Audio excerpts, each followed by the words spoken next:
हाँ जी, स्वागत है आप सभी का आपके अपने YouTube channel sky chemistry classes में।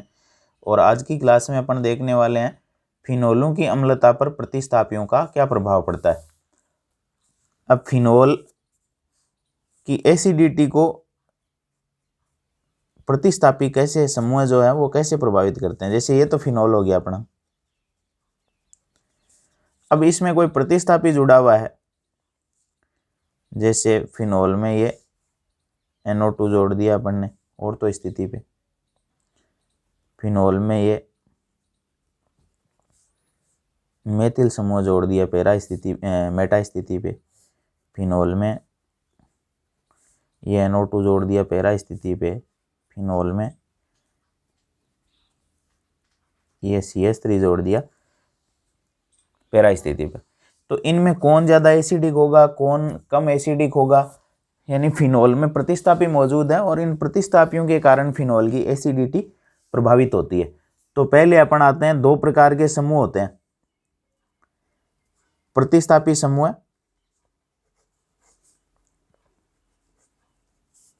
दो प्रकार के होते हैं,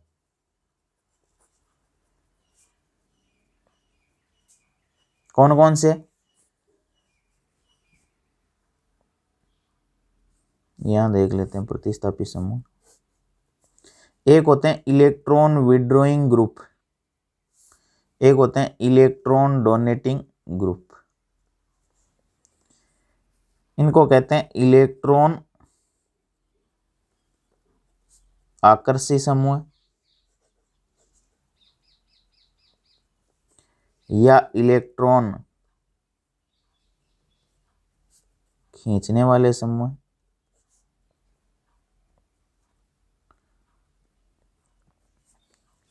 या इलेक्ट्रॉन अपनेक समूह, EWG और EDG। ये होते हैं इलेक्ट्रॉन डोनेटिंग ग्रुप, इनको कहेंगे इलेक्ट्रॉन दाता समूह।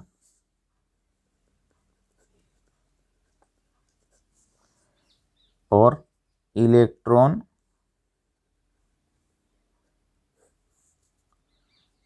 धकेलने वाले समूह, ये तो खींचने वाले होंगे, ये धकेलने वाले होंगे, यानी अपनी तरफ ये तो आकर्षित करेंगे खींचेंगे, ये अपने से दूर धकेलने वाले समूह। अब फिनोल की एसिडिटी को ये समूह अम्लता को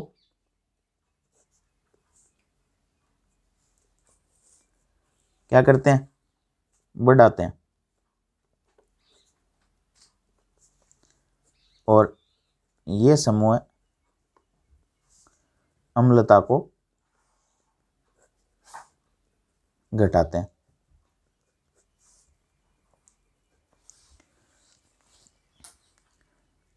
अब ये घटाते क्यों हैं, बढ़ाते क्यों हैं, तो उसकी भी बात करने वाले हैं अपन यहाँ।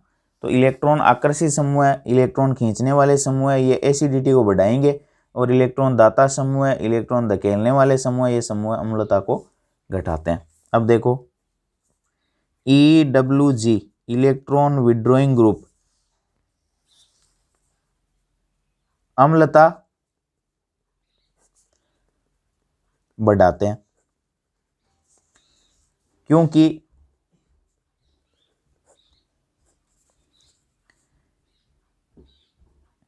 ये समूह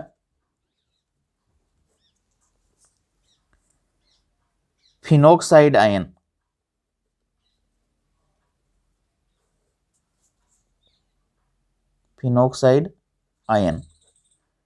के निर्माण में एक तो सहायक होते हैं। फिनोक्साइड आयन बनने में सहायता करते हैं। तो फिनोक्साइड आयन जितना आसानी से बनेगा वो उतना ही ज़्यादा एसिडिक होगा फिनोल। दूसरा, ये समूह ऋणावेश के विस्थानीकरण द्वारा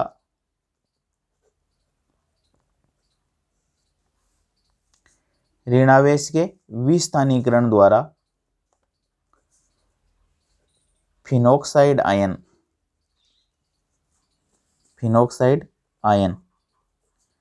को स्थायित्व भी प्रदान करते हैं। तो दो कारणों से ये समूह एसिडिटी को बढ़ा देते हैं। कौन कौन सा? ये समूह फिनॉक्साइड आयन के एक तो निर्माण में सहायक हैं, यानी जब ये जुड़े हुए होंगे कौन से, EWG इलेक्ट्रॉन विड्रॉइंग ग्रुप, तो फिनॉक्साइड आयन आसानी से बनेगा, वो आगे देखेंगे कैसे बनेगा। और दूसरा, ये समूह ऋणावेश के विस्थानीकरण द्वारा फिनॉक्साइड आयन के स्थायित्व को भी बढ़ा देते हैं, फिनॉक्साइड आयन को स्थायित्व भी प्रदान करते हैं, यानी उसके ऋणावेश को का प्रभावी विस्थानीकरण द्वारा ये स्थायित्व को भी बढ़ा देते हैं। तो ये दो कारण हो गए, लेकिन थर्ड और है, ये EWG समूह है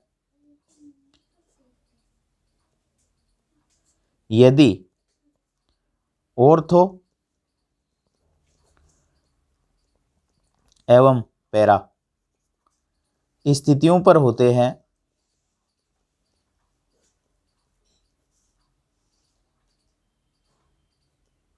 तो अधिक प्रभावशाली होते हैं, जब ये ऑर्थो और पैरा स्थितियों पर मौजूद होंगे तो ये और ज़्यादा प्रभावशाली होंगे। कारण क्या है कि अपना रेजोनेंस इफेक्ट यानी अनुनाद प्रभाव और अति संयुग्मन प्रभाव जो है वो ऑर्थो और पैरा स्थितियों पर कार्य करता है, मेटा स्थिति पर यह कार्य नहीं करता है। तो इलेक्ट्रॉन विड्रॉइंग ग्रुप यदि ऑर्थो और पैरा स्थितियों पर है तो ये अधिक प्रभावशाली होंगे। अब देखो ये अम्लता को बढ़ाते कैसे हैं, फिनॉक्साइड आयन के निर्माण में सहायक कैसे होते हैं। तो मैं यहाँ इलेक्ट्रॉन विड्रॉइंग ग्रुप, जो इलेक्ट्रॉन को अपनी तरफ खींचने वाले समूह उनकी बात करने वाला हूँ। तो ये तो ले लेते हैं फिनॉल, और ये इलेक्ट्रॉन विड्रॉइंग ग्रुप जोड़ देते हैं NO2। अब ये इलेक्ट्रॉन विड्रॉइंग ग्रुप कैसे है, इलेक्ट्रॉन खींचने वाला समूह, इलेक्ट्रॉन आकर्षी समूह कैसे है। तो यदि वलय से कोई समूह इलेक्ट्रॉन अपनी तरफ खींचता है, वलय पर पॉजिटिव चार्ज आ जाता है तो इलेक्ट्रॉन आकर्षी होता है, और यदि वलय पर इलेक्ट्रॉन धकेलने के बाद कोई समूह इलेक्ट्रॉन धकेलता है और उससे वलय पर नेगेटिव चार्ज आ जाता है तो वो इलेक्ट्रॉन दाता समूह कहलाता है, EDG। अब देखो नाइट्रोजन ऑक्सीजन बॉन्ड के इलेक्ट्रॉन अधिक विद्युत ऋणी ऑक्सीजन की तरफ जाएंगे, जब इसके इलेक्ट्रॉन इधर जाएंगे तो आपको पता है इस नाइट्रोजन पे पॉजिटिव आएगा। देखो ये N, O पे नेगेटिव, N पे पॉजिटिव, OH ये आ गया। अब नाइट्रोजन पर कौन सा चार्ज आ गया, प्लस। तो इस बंध, नाइट्रोजन भी अधिक विद्युत ऋणी है, यानी कार्बन से तो ज्यादा विद्युत ऋणता वाला ही तत्व है। तो इस बंध के इलेक्ट्रॉन जब ऑक्सीजन की तरफ गए, नाइट्रोजन पे पॉजिटिव आ गया, तो नाइट्रोजन क्या करेगा, इधर इन बंध के इलेक्ट्रॉनों को खींचेगा। तो देखो क्या बना, ये बन गया डबल बॉन्ड N, O पे माइनस, ये कोऑर्डिनेट बॉन्ड है ही अपना, ये OH ये आ गया, और इधर ये बॉन्ड शिफ्ट हो गया तो पॉजिटिव चार्ज कहाँ आ गया, इस कार्बन पे आ गया। अब इसके अंदर आगे रेजोनेंस होगा, ये डबल बॉन्ड यहाँ, तो देखो क्या बना, ये तो रहा OH, ये double bond N, O minus, और ये कोऑर्डिनेट बॉन्ड है, और ये डबल बॉन्ड यहाँ आ गया, ये डबल बॉन्ड मौजूद है, ये पॉजिटिव चार्ज। फिर देखो नेक्स्ट बन जाएगी अपने, ये डबल बॉन्ड यहाँ इस जगह, ये यहाँ है, ये double bond N, O minus, ये कोऑर्डिनेट बॉन्ड, ये O और ये H पॉजिटिव आ गया इस कार्बन पे, जिससे ऑक्सीजन वाला OH समूह जुड़ा हुआ है। अब आपको पता है पॉजिटिव चार्ज जो है वो लोन पेयर के साथ कॉन्जुगेशन में आ गया है, यानी संयुग्मन की स्थिति में है, ये अनुनाद की स्थिति में आ गया है। तो ये हो जाएगा O पॉजिटिव H, ये डबल बॉन्ड, यहाँ डबल बॉन्ड आ गया, इस लोन पेयर को यहाँ डबल बॉन्ड के रूप में शिफ्ट कर दोगे तो ये पॉजिटिव चार्ज हट जाएगा। पॉजिटिव किस पे आ गया, ऑक्सीजन पे, और ये NO2 अपना जुड़ा हुआ है, ये सिंगल बॉन्ड है, यहाँ कोऑर्डिनेट बॉन्ड है ये, और ये डबल बॉन्ड है। अब देखो ऑक्सीजन पर पॉजिटिव चार्ज आ गया तो ऑक्सीजन इस बंध के इलेक्ट्रॉन ले लेगी,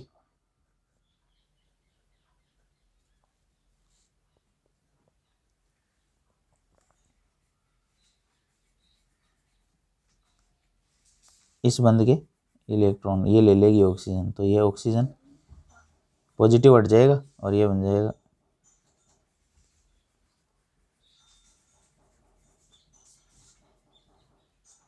ये, और H+ क्या होगा, निष्कासित हो गया। अब देखो NO2 ने क्या काम किया, NO2 ने इलेक्ट्रॉन खींचे यहाँ अपनी तरफ, और जैसे ही खींचे रिंग पर पॉजिटिव आ गया और वो पॉजिटिव चार्ज घूमता फिरता अनुनाद करता हुआ कहाँ पहुँच गया, अंततः OH बंध की जिस कार्बन से जुड़ा वहाँ पहुँच गया, और वहाँ फिर ऑक्सीजन के लोन पेयर जो हैं वो अनुनाद में चले जाते हैं उस पॉजिटिव चार्ज के साथ। देखो ये रहा, ऑक्सीजन के लोन पेयर पॉजिटिव चार्ज के साथ अनुनाद में जाते ही ऑक्सीजन पे पॉजिटिव चार्ज आ जाएगा, और ऑक्सीजन आपको पता है पॉजिटिव चार्ज नहीं रखेगा और OH बंध के इलेक्ट्रॉन लेकर के उसको H+ के रूप में निकाल देगा। तो ये फिनॉक्साइड आयन के निर्माण में सहायक हुआ, यानी H+ के निष्कासन में निकल गया H+। इसका मतलब ये समूह क्या करता है, फिनॉक्साइड आयन के निर्माण में सहायक होता है, H+ यहाँ से निकालने में मदद करता है। ये समूह नहीं होता तो ये H+ आसानी से नहीं निकलता, ये समूह जुड़ा हुआ है तो आसानी से निकल जाता है। उसके बाद अपन आते हैं ऋणावेश के विस्थानीकरण द्वारा फिनॉक्साइड आयन को स्थायित्व भी प्रदान करते हैं, उसकी बात करते हैं। ये समूह एक तो फिनॉक्साइड आयन के निर्माण में यानी H+ के निकालने में मदद कर रहे हैं, वो देख चुके कैसे करते हैं, और अब फिनॉक्साइड आयन को स्थायित्व भी प्रदान करते हैं। देखो तो फिनॉक्साइड आयन होता है ये,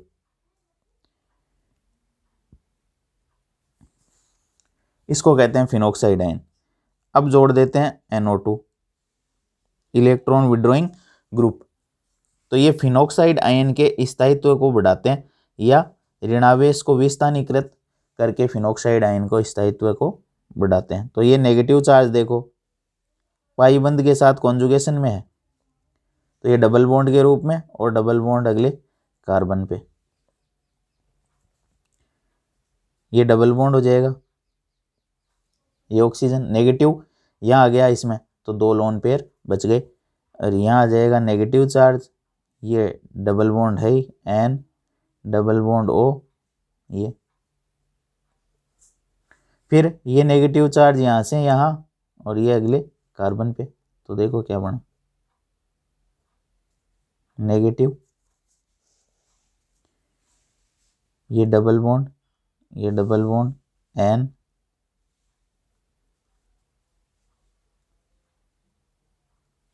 ये,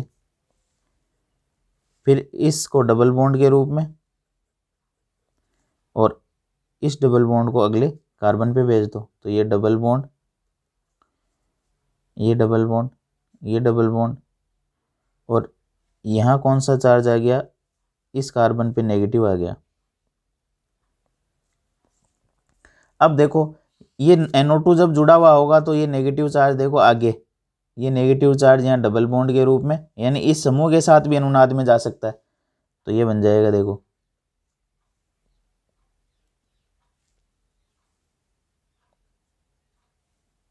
डबल बॉन्ड N, ये नेगेटिव चार्ज यहाँ डबल बॉन्ड के रूप में, और ये ऑक्सीजन पर माइनस, और ये इसका मतलब ऋणावेश को कौन ले गया, NO2 अपने साथ अनुनाद में ले गया, और जैसे ही कोई ऋणावेश या धनावेश अनुनाद में जाता है तो उस आयन का स्थायित्व बढ़ता है, क्योंकि उससे अनुनादी संरचनाएं बढ़ती है, और अनुनादी संरचनाएं बढ़ती है तो स्थायित्व बढ़ता है। तो NO2 समूह के साथ यहाँ देखो अनुनाद में जा रहा है नेगेटिव चार्ज, तो ऋणावेश के विस्थानीकरण द्वारा, ये देखो ये समूह ऋणावेश के विस्थानीकरण द्वारा फिनॉक्साइड आयन के को स्थायित्व प्रदान करते हैं। तो ये फिनॉक्साइड आयन को अतिरिक्त स्थायित्व प्रदान करते हैं, NO2 समूह ऋणावेश को अपने साथ अनुनाद में ले लेता है, इसलिए स्थायित्व बढ़ता है। तो यहाँ दोनों कारण स्पष्ट हो गए।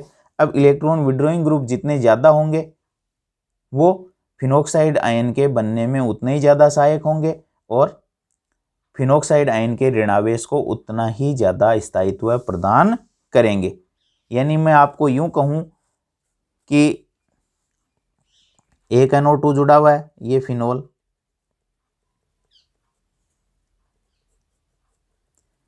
दो NO2 जुड़े हुए हैं, एक NO2 और ये दूसरा NO2, और ये फिनोल और 3 NO2 जुड़े हुए हैं, यानी ये सारे विड्रॉइंग ग्रुप हैं। एक NO2, 2 NO2 और 3 विड्रॉइंग ग्रुप जुड़े हुए हैं। तो इनमें सबसे ज़्यादा एसिडी कौन होगा? ये, फिर ये, और सबसे कम होगा ये, यानी 3, 2, 1। सबसे ज़्यादा एसिडिक होगा 3 नंबर, फिर 2 नंबर और लास्ट में 1 नंबर। क्यों? क्योंकि ये फिनोक्साइड आयन के निर्माण में ज़्यादा, ये आसान, सबसे ज़्यादा आसानी से फिनोक्साइड आयन बनाएगा, क्योंकि 3 विड्रॉइंग ग्रुप हैं, वो देख चुके हैं अपन क्यों। और फिनोक्साइड आयन के ऋणावेश का विस्थानीकरण भी ज़्यादा होगा।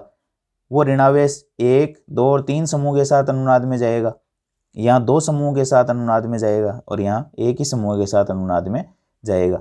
इसलिए फिनोक्साइड आयन का स्थायित्व सबसे ज़्यादा होगा, इसके द्वारा प्रदान किया जाएगा, फिर इसके द्वारा, फिर इसके द्वारा। तो सबसे ज़्यादा के एसिडिक हो जाएगा 3 नंबर, फिर 2 नंबर और फिर 1 नंबर। अब देखो अपन बात करते हैं EDG समूह की, इलेक्ट्रॉन डोनेटिंग ग्रुप, इलेक्ट्रॉन दाता समूह। EDG का मतलब है इलेक्ट्रॉन डोनेटिंग समूह, इलेक्ट्रॉन दाता समूह। ये क्या करते हैं? ये अम्लता को घटाते हैं। पहली बात तो ये हो गई, जहां भी लगे हुए मिलेंगे आपको ये घटाएंगे एसिडिटी को। कारण क्या है ये घटाते क्यों हैं? तो ये पहली बात तो ये फिनोक्साइड आयन के निर्माण में सहायक नहीं होते हैं, निर्माण में सहायक नहीं होते हैं। अब वो देखेंगे क्यों नहीं होते हैं। एक तो फिनोक्साइड आयन के बनने में सहायक नहीं होते हैं, कौन से समूह है? EDG समूह। और दूसरा ये फिनोक्साइड आयन के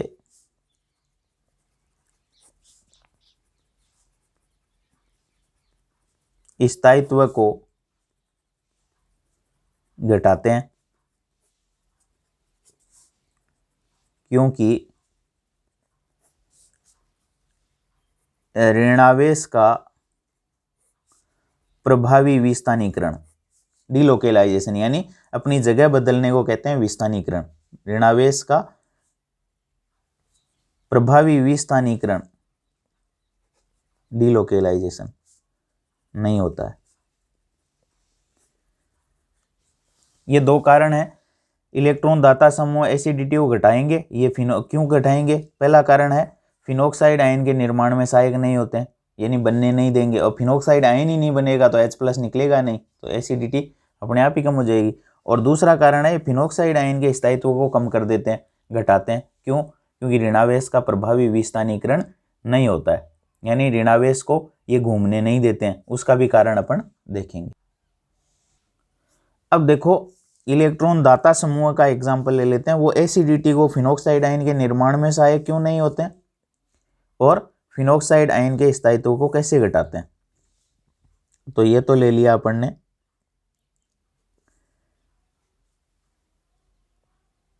फिनोल, और इसमें जोड़ देते हैं इलेक्ट्रॉन दाता समूह, जैसे CH3। ये इलेक्ट्रॉन दाता समूह की श्रेणी में आते हैं, ये इलेक्ट्रॉनों को अपने से दूर धकेलेंगे।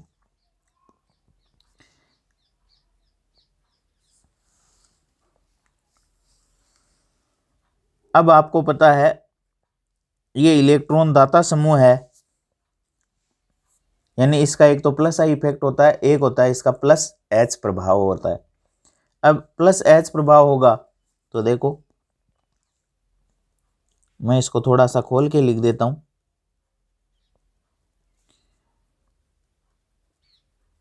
ये +H प्रभाव अनुनाद के समान ही है, बेंजीन बोले ये पास वाला carbon alpha carbon, alpha carbon से जुड़ी हुई हाइड्रोजन अल्फा हाइड्रोजन, और अल्फा हाइड्रोजन अपने कार्बन हाइड्रोजन सिग्मा बंध के इलेक्ट्रॉन दे करके अणु में अनुनाद उत्पन्न करती है। तो देखो अनुनाद कैसे उत्पन्न होता है, इसको इधर ट्रांसफर कर दूंगा मैं।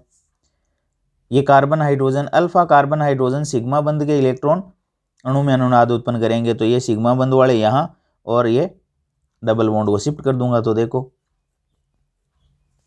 ये OH, ये यहाँ नेगेटिव आ जाएगा CH, और ये बॉन्ड टूट गया, कार्बन हाइड्रोजन सिग्मा बंध वाले इलेक्ट्रॉन यहाँ डबल बॉन्ड के रूप में शिफ्ट हो गए, और इस पाई बंध को मैंने जहाँ शिफ्ट किया है वहाँ नेगेटिव चार्ज आ गया। उसके बाद ये नेगेटिव चार्ज जाएगा आगे डबल बॉन्ड के रूप में, डबल बॉन्ड जाएगा अगले कार्बन पे। तो देखो क्या बना, नेगेटिव, ये बॉन्ड,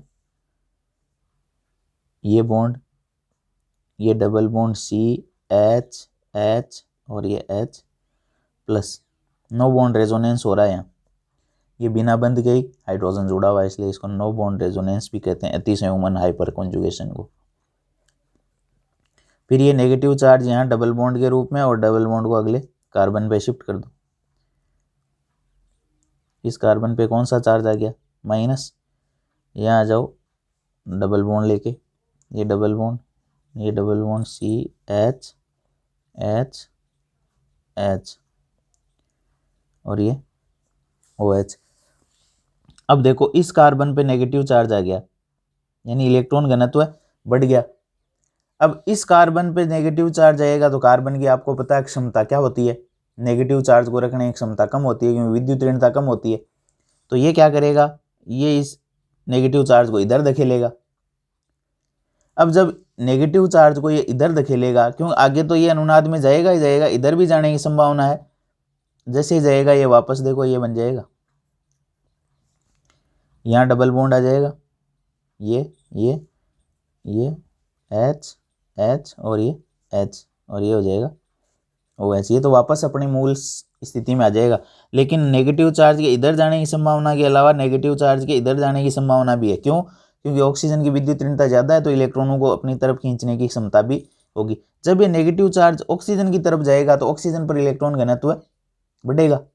अब ऑक्सीजन पर इलेक्ट्रॉन घनत्व बढ़ेगा तो ऑक्सीजन क्या करेगा, इस कमजोर हाइड्रोजन को इसके इलेक्ट्रॉन लेकर के निकालेगा, नहीं निकालेगा। क्यों नहीं निकालेगा, क्योंकि जब इलेक्ट्रॉन इसको इधर से मिल रहे हैं तो OH बंध के इलेक्ट्रॉन लेने की संभावना क्या हो जाएगी, कम हो जाएगी, और OH बंध के इलेक्ट्रॉन लेने की संभावना कम हो जाएगी तो एसिडिटी भी क्या होगी, घट जाएगी।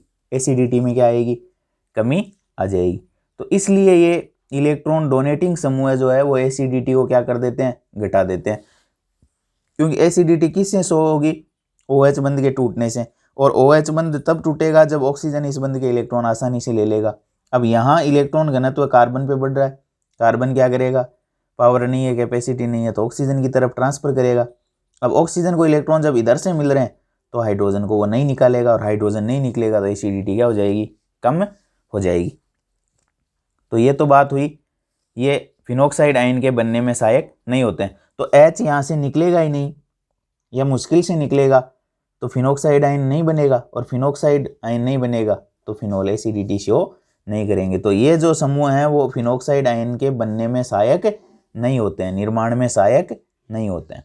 क्यों नहीं होते हैं, वो कारण आपने देख लिया कि नेगेटिव चार्ज इस कार्बन पे आ रहा है तो ऑक्सीजन की तरफ इलेक्ट्रॉन घनत्व तो बढ़ेगा, तो ऑक्सीजन इधर से इलेक्ट्रॉन यानी OH बॉन्ड के इलेक्ट्रॉन नहीं लेगी या मुश्किल से लेगी।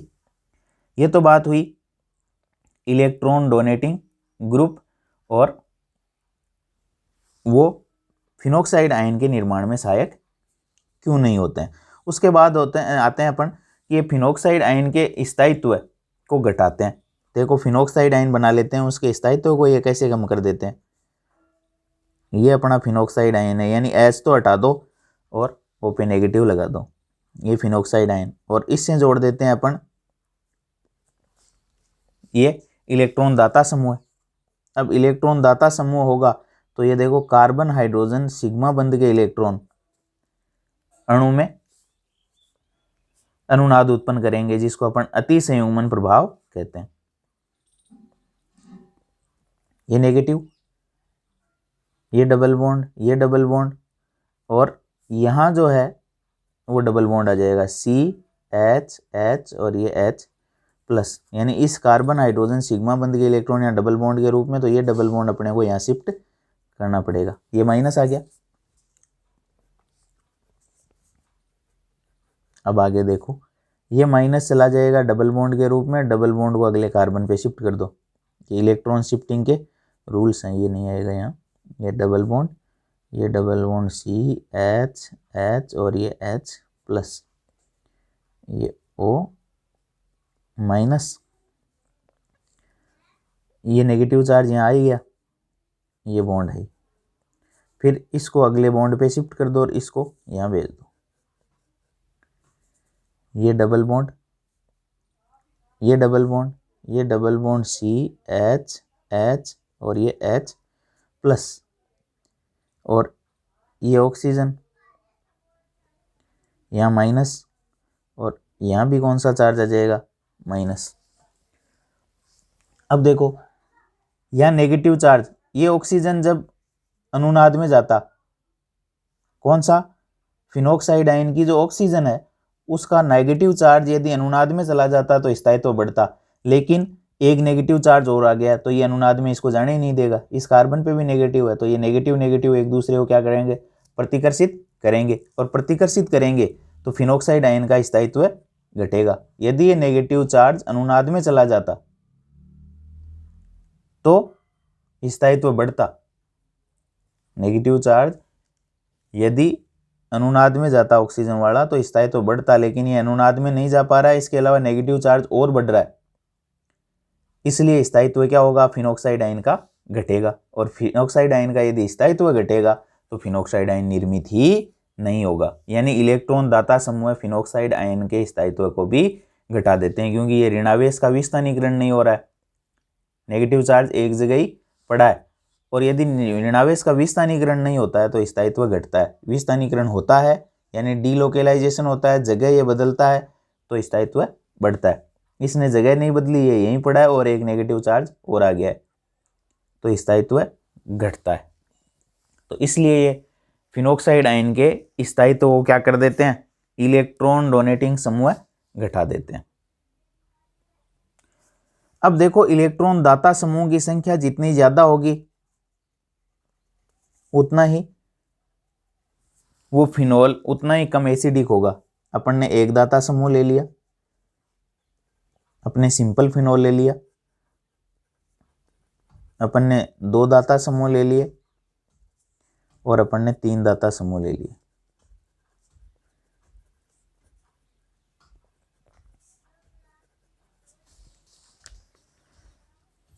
दाता समूह जितने ज्यादा होंगे एसिडिटी उतनी ही कम होगी। 1 2 3 और ये 4 दाता समूह देखो 1 2 3 1 2 और इसमें 1 और इसमें कुछ नहीं, तो जिसमें नहीं है कुछ भी वो सबसे ज्यादा एसिडिक होगा, तो 2 नंबर सबसे ज्यादा एसिडिक। फिर एक दाता समूह है, उसके बाद ये, फिर 3 नंबर इसमें 2 दाता समूह और सबसे कम एसिडिक होगा 4 नंबर। ये हो जाएगा एसिडिटी का इंक्रीजिंग ऑर्डर। दाता समूह बढ़ने के साथ साथ एसिडिटी कम होती चली जाती है। क्यों? क्योंकि ये 3 समूह होंगे, ये ऋणावेश को बहुत कम विस्थानीकृत यानी विस्थानीकृत नहीं होने देंगे। जैसे ये डीलोकेलाइजेशन नहीं हो रहा है इस नेगेटिव चार्ज का, विस्थानीकरण नहीं हो रहा है, तो 3 समूह होंगे तो बिल्कुल ही नहीं होने देंगे। एक समूह होगा थोड़ा बहुत होने दे सकता है, 2 उससे फिर नहीं होने देंगे और 3 बिल्कुल भी विस्थानीकृत नहीं होने देंगे। तो सबसे ज़्यादा एसिडिटी हो जाएगी अपने सिंपल फिनोल की। फिर दाता समूह की संख्या जैसे जैसे बढ़ती है एसिडिटी कम होती चली जाती है। तो ये तो बात हुई फिनोलों की एसिडिटी की। अब देखो इलेक्ट्रॉन डोनेटिंग ग्रुप बढ़ते हैं, इंक्रीज होते हैं, एसिडिटी डिक्रीजेज घटती है, और electron withdrawing group increases acidity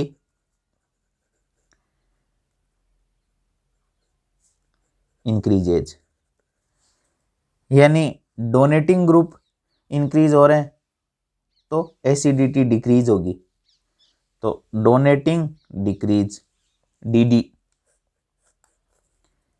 और withdrawing increase West Indies, Dehradun और West Indies. Donating group decrease करेंगे, विड्रॉइंग ग्रुप इंक्रीज करेंगे। तो ये तो बात हुई कौन इंक्रीज करेगा और कौन डिक्रीज करेगा। जैसे जैसे इन समूह की इलेक्ट्रॉन डोनेटिंग ग्रुप बढ़ेंगे एसिडिटी डिक्रीज होती चली, विड्रॉइंग ग्रुप बढ़ेंगे एसिडिटी इंक्रीज होती चली जाएगी। अब देखो अपन कुछ फिनोलों की बात कर लेते हैं अपने पास, उनकी एसिडिटी की बात कर लेते हैं अपने पास है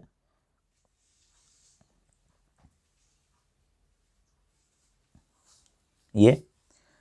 अब एक बात और कि इलेक्ट्रॉन डोनेटिंग हो चाहे विड्रॉइंग ग्रुप हो, यदि ऑर्थो और पैरा स्थितियों पर होंगे तो ये अधिक प्रभावी होते हैं, मेटा पर ये प्रभावशाली नहीं होते हैं। क्यों? क्योंकि अनुनाद प्रभाव हो या अति संयुग्मन प्रभाव हो, मेटा स्थिति पर कार्य नहीं करता है, तो ये ऑर्थो और पैरा स्थितियों पर अधिक प्रभावशाली होते हैं, चाहे इलेक्ट्रॉन डोनेटिंग हो चाहे विड्रॉइंग हो। अब देखो अपन ले लेते हैं एक ये समूह, एक ये समूह, एक ले लेते हैं ये फिनोल, फिर एक ले लेते हैं अपन ये, एक ले लेते हैं अपन ये। इतने प्रकार के ले लिए। इनमें से कौन ज़्यादा एसिडिक है कौन कम एसिडिक है, इसके अलावा दो और ले लेते हैं, चलो ये और ये, और एक ले लेते हैं ये। अब पहली बात तो ये देखनी है अपने को, ये 1 नंबर, ये 2 नंबर, ये 3 नंबर, ये 4 नंबर, 5 नंबर, 6 नंबर और 7 नंबर। विड्रॉइंग वाले कौन कौन से हैं? तो NO2 विड्रॉइंग है, इलेक्ट्रॉन आकर्षी समूह है, ये आकर्षी समूह है, ये आकर्षी समूह है, ये इसमें न आकर्षी है न प्रतिकर्षी है, ये फिनोल सिंपल हो गया। इसमें ये डोनेटिंग, ये डोनेटिंग, ये डोनेटिंग, यानी ये तो है इलेक्ट्रॉन डोनेटिंग ग्रुप लगे हुए समूह फिनोल, और ये हैं इलेक्ट्रॉन विड्रॉइंग ग्रुप वाले, यहाँ तक 3 तक इलेक्ट्रॉन विड्रॉइंग ग्रुप। अब इलेक्ट्रॉन विड्रॉइंग वाले यानी ये ज्यादा एसिडिक होंगे इनसे, तो ये तो आएंगे लास्ट में 3, ये आएंगे पहले 3 और बीच में रहेगा ये 4 नंबर, मतलब इधर वालों के और इधर वालों के बीच में रहेगा। ये एसिडिटी को बढ़ा देंगे तो ये तो सबसे आगे आएंगे 3 में, फिर अपन ऑर्डर देखेंगे, फिर ये बीच में आ जाएगा और लास्ट में आएंगे ये तीनों। अब देखो NO2 समूह है, जब ऑर्थो और पैरा स्थितियों पर उपस्थित होगा तो एसिडिटी ज़्यादा बढ़ेगी, तो ऑर्थो पे और पैरा पे। अब NO2 समूह है, ऑर्थो पे हो चाहे पैरा पे हो, प्रेरणिक प्रभाव और अनुनाद प्रभाव और अति संयुग्मन प्रभाव यदि लग रहा है तो वो ऑर्थो और पैरा स्थितियों पर बराबर काम करते हैं। तो यहाँ कौन सा प्रभाव लगेगा? यहाँ -R प्रभाव लगेगा, ऋणात्मक अनुनाद प्रभाव, और वो ऑर्थो और पैरा स्थितियों पर बराबर कार्य करता है। जब बराबर कार्य करेगा तो अपन इससे तो डिसाइड ही नहीं कर सकते कि यहाँ -R इसका बराबर, यहाँ -R इसका बराबर, तो कौन सा एसिडिक ज़्यादा होगा इन दोनों में? यानी मेटा वाला तो लास्ट में आएगा, क्योंकि ऑर्थो और पैरा स्थितियों पर जब विड्रॉइंग ग्रुप होंगे तो वो ज़्यादा प्रभावशाली होते हैं, यानी 2 नंबर 3 नंबर ज़्यादा एसिडिक होंगे 1 से। लेकिन अब 2 और 3 में अनुनाद प्रभाव बराबर है, -R इस पे भी उतना ही लगेगा और पैरा पे उतना ही लगता है, तो फिर अपन क्या देखें? अपन ये देखेंगे कि -I प्रभाव कौन से में ज़्यादा है, -I।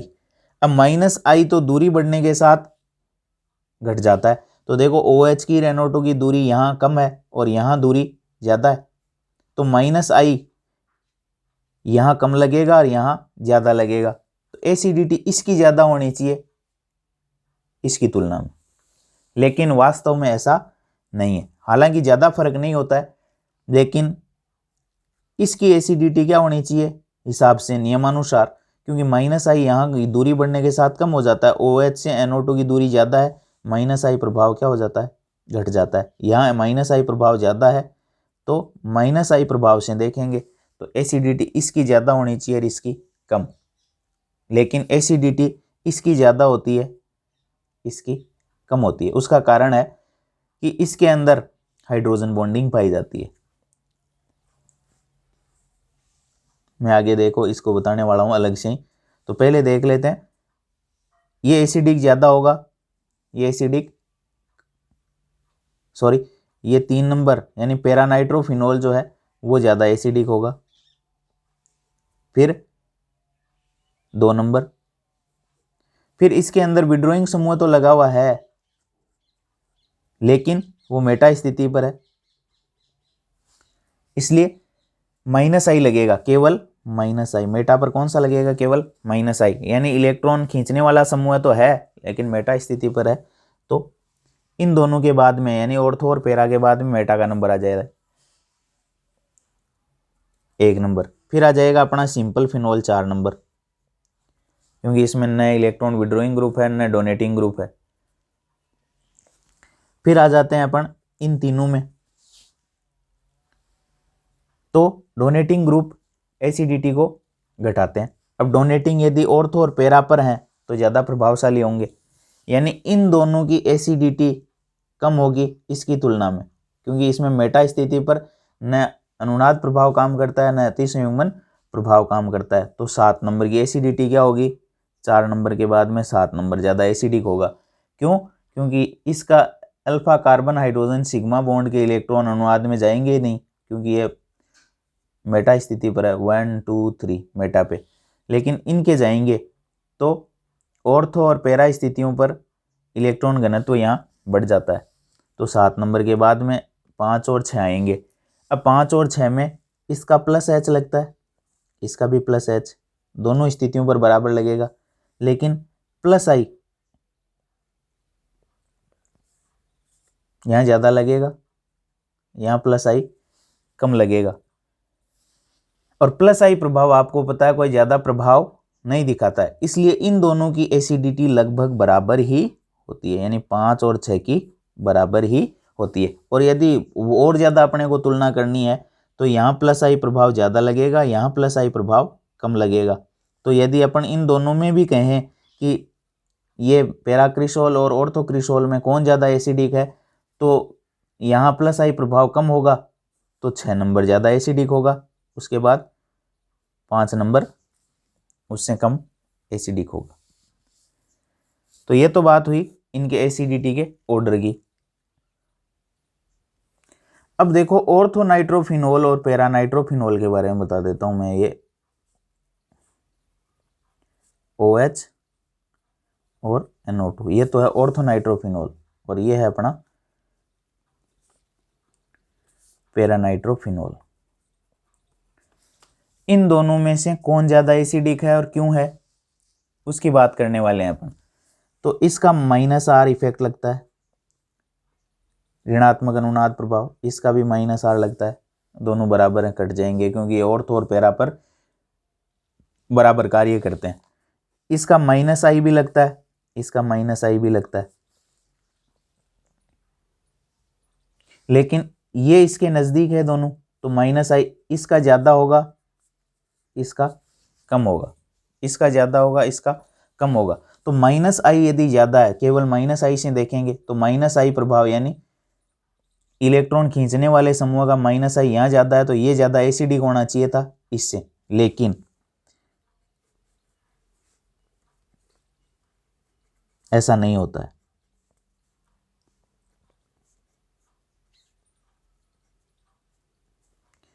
ये हाइड्रोजन आंशिक धनावेशित है, ये ऑक्सीजन आंशिक ऋणावेशित है, ये ऋणावेशित है।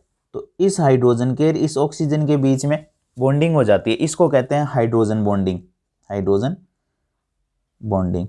और ये क्या है, हाइड्रोजन बॉन्डिंग कौन सी प्रकार की है, इंट्रामोलिक्यूलर है,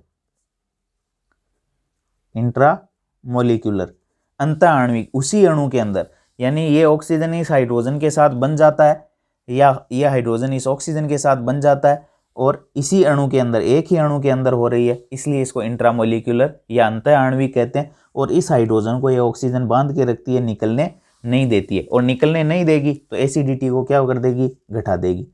अब दूसरा है अपने पास ये, तो अपने हिसाब से ये ज्यादा एसिडिक होना चाहिए था ऑर्थोनाइट्रोफिनोल पैरा से, लेकिन ऐसा नहीं है, क्योंकि ये हाइड्रोजन ऑक्सीजन हाइड्रोजन बॉन्डिंग हो जाती है और हाइड्रोजन को ये ऑक्सीजन बांध के रखती है, यहाँ से निकलने नहीं देती है, और निकलने नहीं देगी H+ को, तो एसिडिटी क्या होगी, घट जाएगी। अब देखो पैरा नाइट्रोफिनोल पे आ जाते हैं। अब पैरा में, ऑर्थो में तो क्या है, इंट्रामोलिकुलर हाइड्रोजन बॉन्डिंग है एक ही अणु के अंदर, लेकिन पैरा में देखो इस हाइड्रोजन के इसके ऑक्सीजन के बीच में बॉन्डिंग पॉसिबल नहीं है, दूरी ज्यादा है, तो इंट्रामोलिकुलर तो नहीं है लेकिन इंटरमोलिकुलर पॉसिबल है। वो देखो कैसे,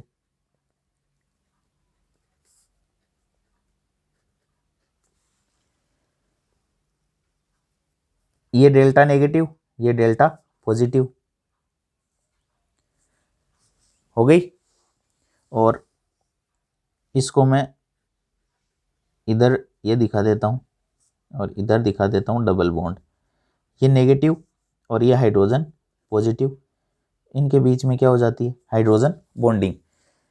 अब हाइड्रोजन बॉन्डिंग यहाँ भी है, हाइड्रोजन बॉन्डिंग यहाँ भी है, लेकिन ये दो अलग अलग अणुओं के बीच में है और ये एक ही अणु के बीच के परमाणुओं के बीच की हाइड्रोजन बॉन्डिंग है।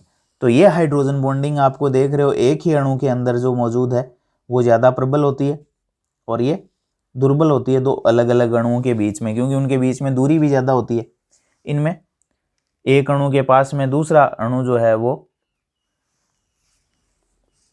उतना नज़दीक उपस्थित नहीं होता है, ये बहुत नज़दीक है, इसलिए हाइड्रोजन बॉन्डिंग जो है वो प्रबल और मजबूत होती है।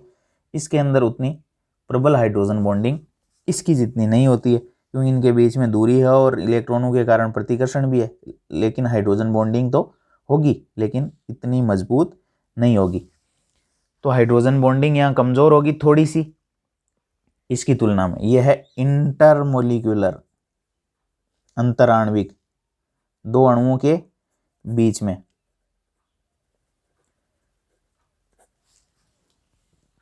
कौन सी बॉन्डिंग, इंटरमोलिकुलर हाइड्रोजन बॉन्डिंग, और intermolecular hydrogen bonding intramolecular hydrogen bonding से थोड़ा सा कमज़ोर प्रदर्शन करती है, इसलिए ऑर्थोनाइट्रोफिनोल की तुलना में पैरानाइट्रोफिनोल ज़्यादा एसिडिक होते हैं।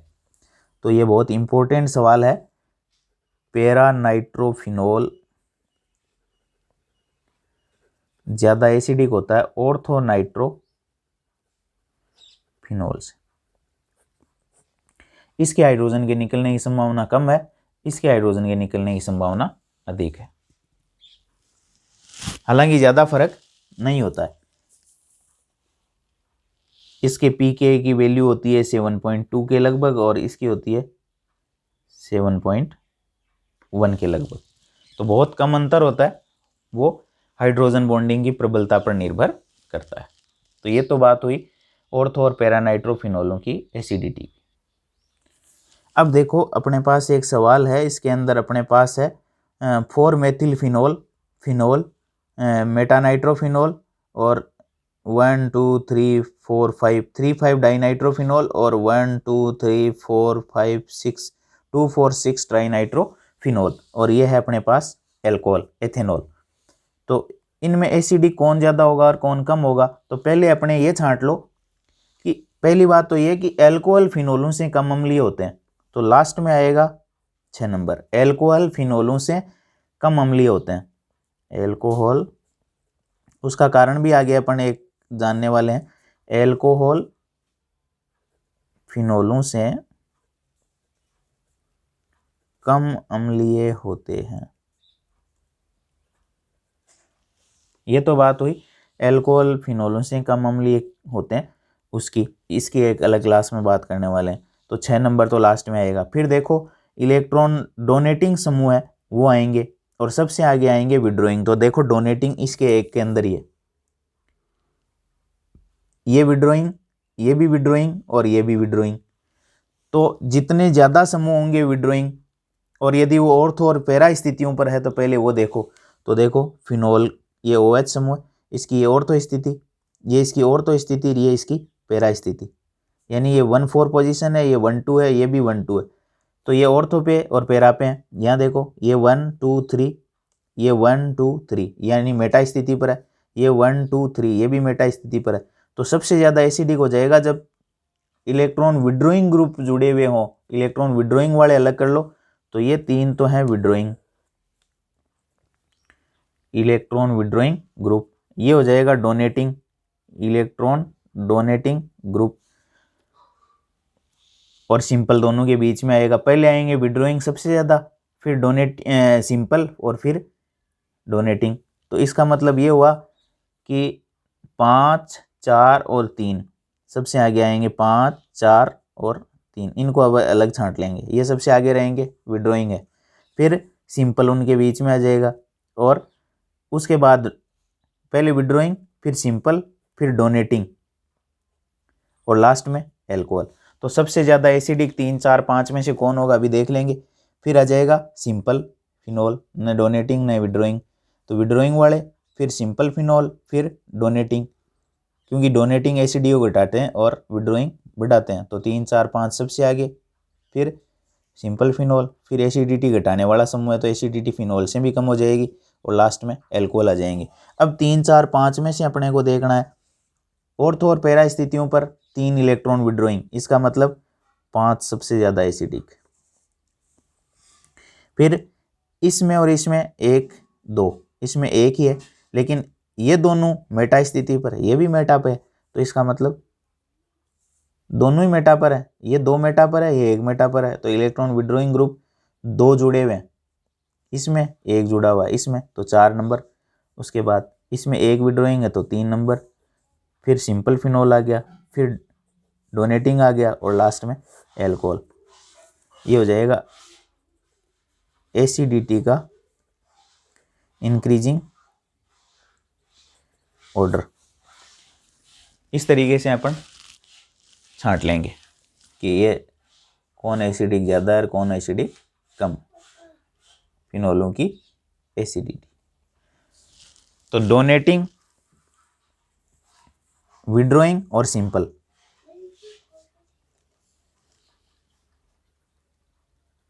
विड्रॉइंग की सबसे ज़्यादा पहले आएगी, फिर सिंपल फिनोल आएंगे, सिंपल के बाद में आ जाएगा डोनेटिंग ग्रुप, और लास्ट में कौन आएगा, एल्कोहल। ये एसिडिटी का ऑर्डर हो जाएगा, विड्रॉइंग ग्रुप वालों की सबसे ज़्यादा, फिर सिंपल फिनोल, डोनेटिंग, लास्ट में एल्कोहल। ये इंक्रीजिंग